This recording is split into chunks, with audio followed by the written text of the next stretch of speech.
and we continued on our way. It was just Alice and I. Janet stayed home, and in those days there was no cell phones then, of course, so we couldn't communicate with anybody. We made it from Ellensburg, we made it all the way to Butte, Montana that day, which was a long day, considering we had to stop and get a car repair on the way. Got up the next morning, and we hadn't expected this. It wasn't the time of year we were supposed to do this, but it was 6 inches of snow on the ground. We got up in the morning, and we had a mountain pass to go over, going out of Butte. Pretty good sized mountain pass. Guy at the motel says, you might want to stay around a little while till they get the roads cleared.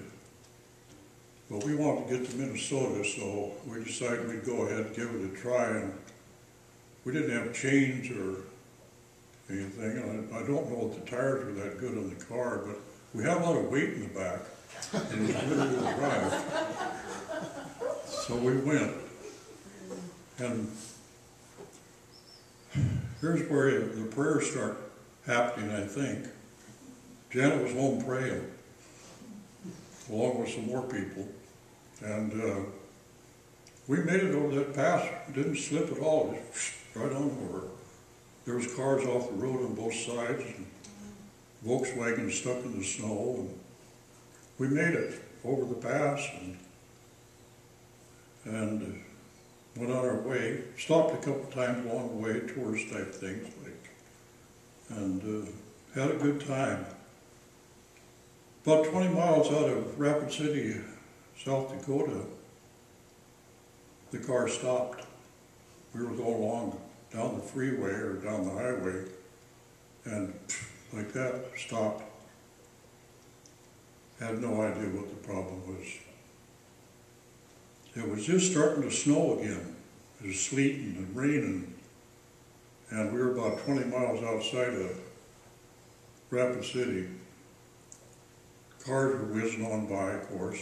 Pretty soon, an old dirty pickup truck stopped. And a couple of guys got out of it, kind of scraggly looking beards, and just came to see if they could help us. And they had no idea what it was either. So they said, how about we tow you into Rapid City? That's just fine. That's the only way we're going to get there is get towed, I guess. So he hooked a chain to us.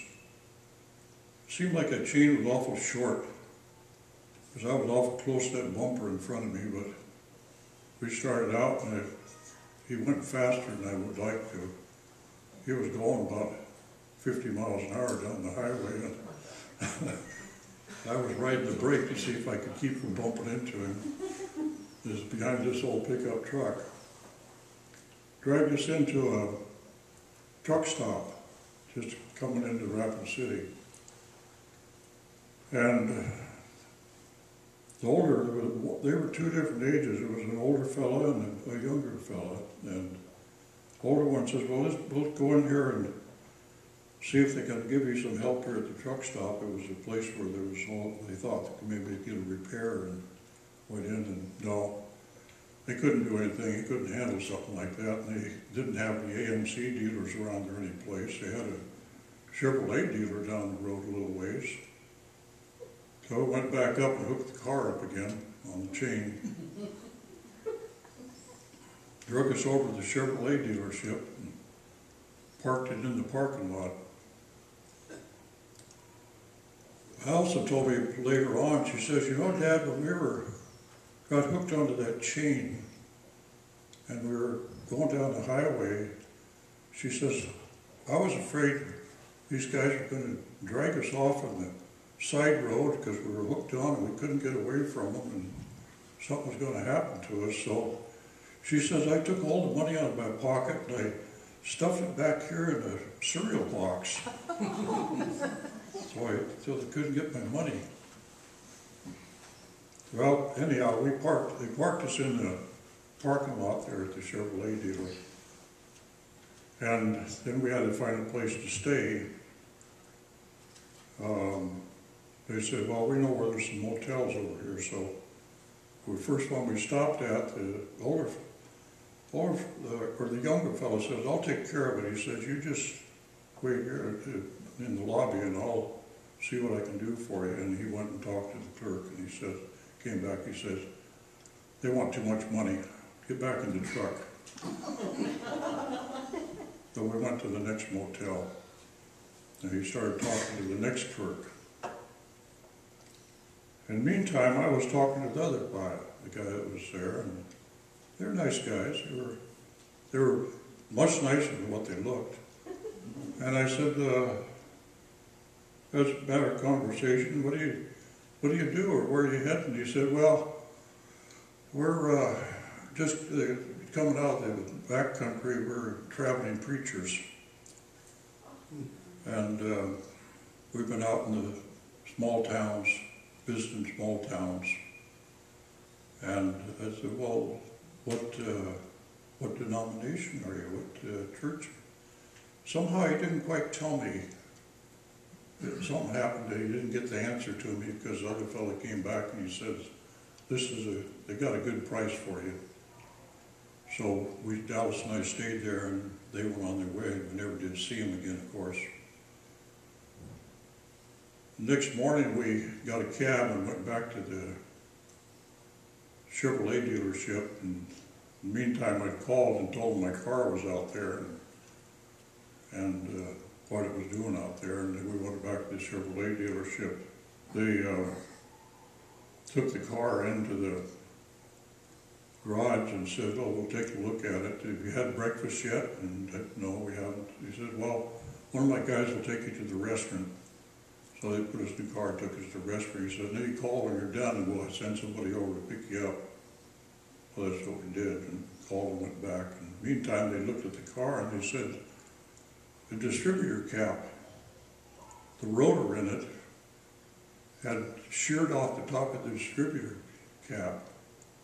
But most of you don't know what that is, but the car doesn't go anymore when the distributor cap is gone, when the top of the rotor is gone. They said, we've got to take the whole shaft out of there. And there's no MC dealers around here for miles, and we'd have to have it shipped in from someplace, and you're probably stuck here for a few days. But he said, I'll call up the wrecking yard, see if there's anything out there. And they did, and by golly, they found an old AMC out in the wrecking yard, and they went out and pulled the part out of it, brought it back and put it in. They had us all fixed up by noon. They took that part and it fit, and the car started up, and they said, you know, when you parked out there in that back lot, underneath that street light we have out there, it's a wonder you didn't lose everything out of this car, because he said we've had so much theft around here. Everything's been stolen out of cars. Everything, you know, it's a wonder you got anything left in your car after leaving it there all night. He said the only thing that you had going for you is somebody pulled in alongside your car in a motorhome and stayed there for the night. So I guess they were watching over your car for you while you were there. Well, end of the story, and we made it to Minnesota that day. Well, actually, the next morning we drove all night to get there. About 1 o'clock in the morning when we got there. But I think back on that, and I think all the prayers that were answered, all the things that were watching over us, God was watching over us to get us there. But the thing that really thought about, I've told that story to somebody else, another group one time, and I've thought about this since then, and I think we met our guardian angels on that trip. I think that I've heard that angels come in all kinds of forms, but I think Alice and I met our guardian angels, and I'll always believe that. So I know that the prayers and the angels are watching over us.